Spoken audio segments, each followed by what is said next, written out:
is a very cool sword, thought Renato. No, seriously. He couldn't feel his paw anymore.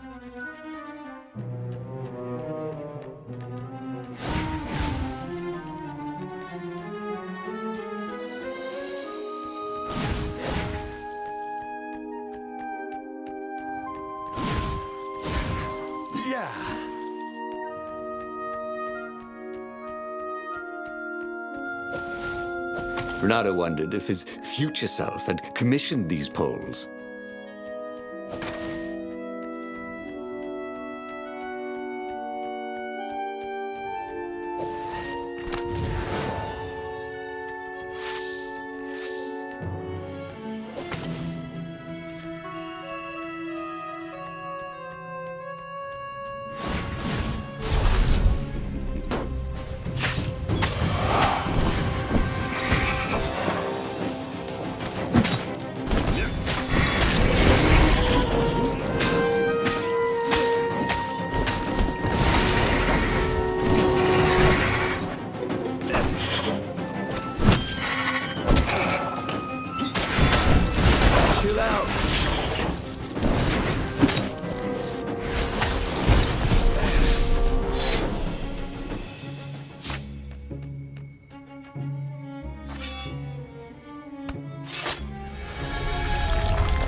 What's there?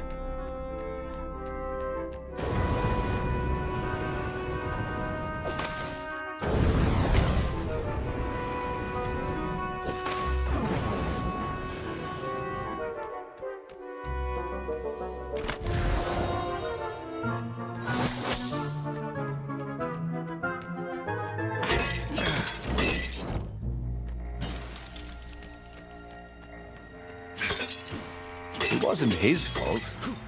They looked so breakable.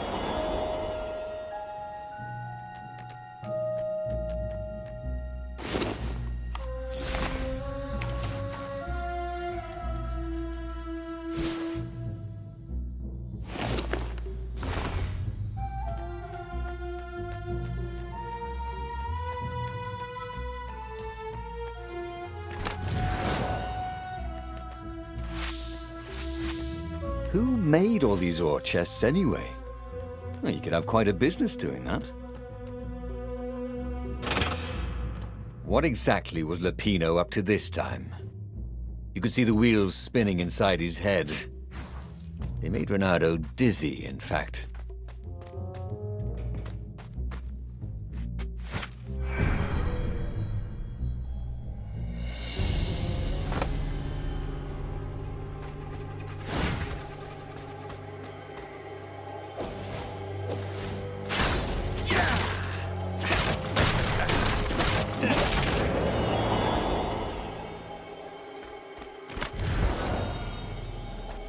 Boy, someone has spent a lot of money for a graduation present.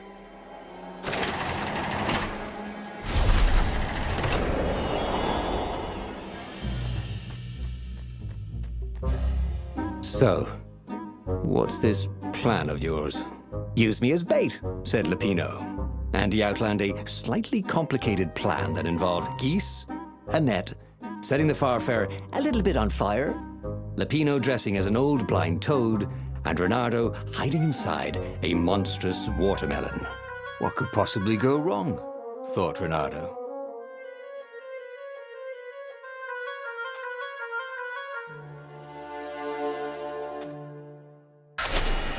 Oh, this is gonna be fun, said Lupino, as he ran to go set up his marvelous plan.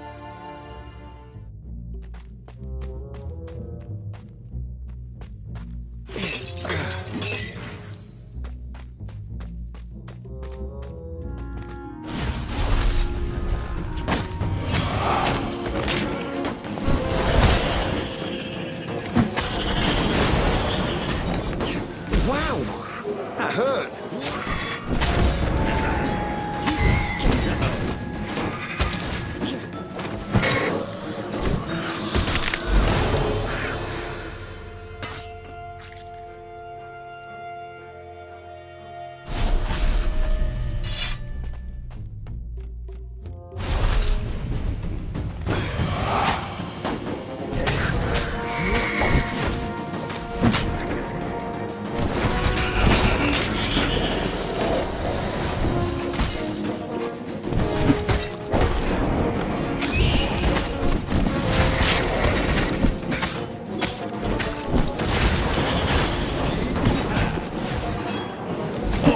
Someone needs a bath.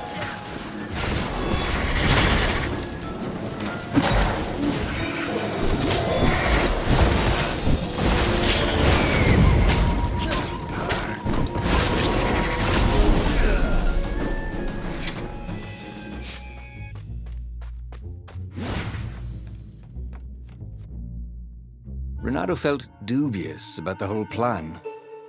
With every step, he was waiting for it all to go horribly wrong. But against all odds, Peppino's idiotic plan worked. Zenobia's ravens ran off after the geese, the net dropped, and Renato jumped out of the watermelon and put his sword to Zenobia's throat. "Renato," she said, "are those new scars? They look good on you. You never returned my velvet jacket. It was my favorite. You look stupid in velvet. Oh, what does an imperial princess know about style? Oh, get a room, you two," said Lupino. But the fleet was coming on fast, so they put Zenobia on the Farfarer and took her east over the Nexus. She'd vanished from Swordfu School, from his life, without even saying goodbye, without ever telling him she was the Emperor's adopted daughter. Ah, Lupino was right, Renato thought reluctantly. She knows things. She recognized his look. "You're taking me to the interrogators, aren't you?" she said, wide-eyed. And then she jumped, with horror. Renato saw Zenobia plummeting. Then he saw the Nexus below them. Cats always land on their feet. "Ah, she'll head for the Imperial outpost," yelled Lupino. "You have to catch her."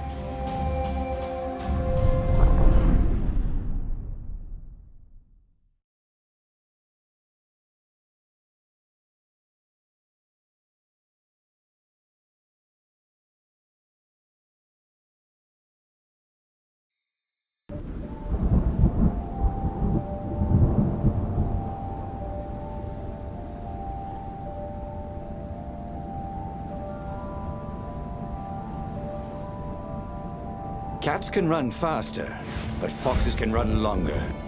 If he ran, he could head her off before she reached her minions at the outpost. Well, he did love a good chase.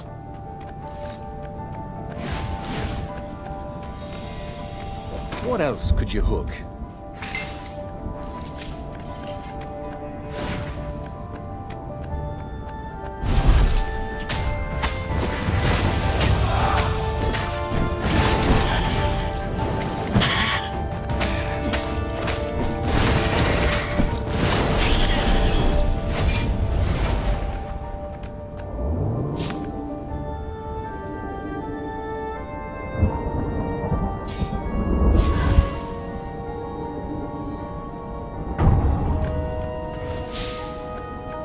Smashing things was fun.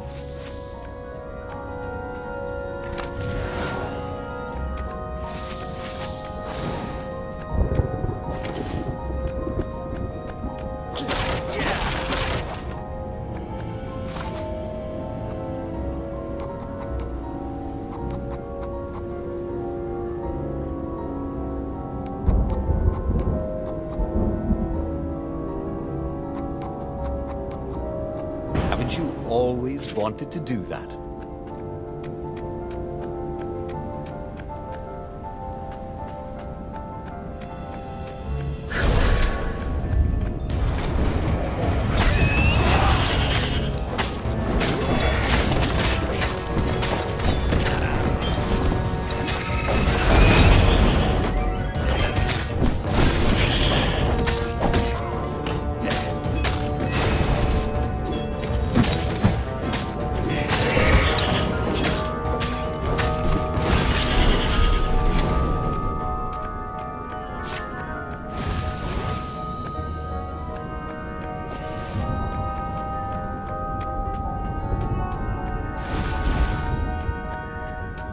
He was closing on her. He could smell her fear.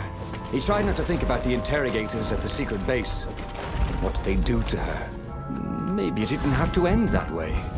Maybe he could talk to her. But, after all, there were worse things the Imperials had done to friends of his.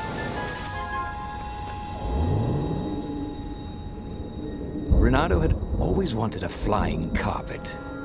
This was more like a flying tabletop. But it would do.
Renato reached the outpost.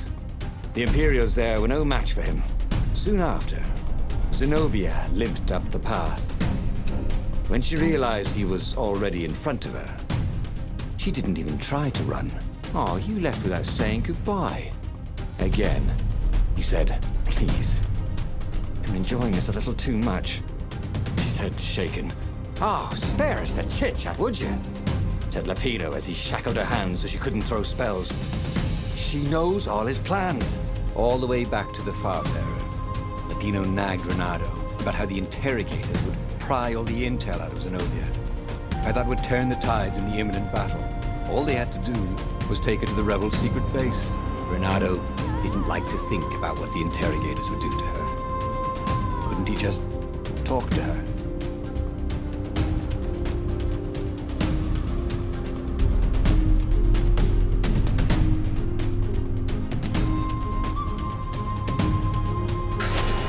As they pulled away from the Nexus, Renato could see the fear in Zenobia's eyes. "I can't take her to those creatures at the base," he whispered to Lapino. "Ah, you've gone soft. Soft in the head. We captured her for what she knows. I'll take her to the mountains. Tell all the horrible things the Emperor's done. Yeah, believe me, she'll turn." And he turned the wheel. "The hell you will!" shouted Lapino, and he grabbed the wheel back from him. The two of them wrestled for control of the ship. It shot off like a mad sparrow. Suddenly, Renato was falling.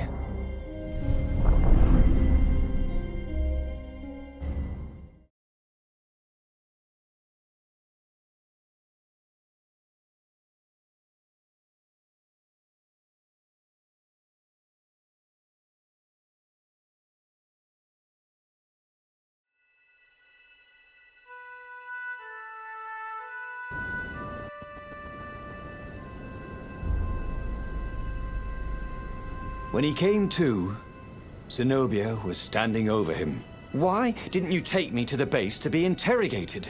she demanded. "Do you know what's left of people they interrogate? This is some trick, isn't it? To make me fall for you again. Well, I won't." "Oh, go on then. Scurry back to your ravens. I can't stop you." But strangely, she didn't.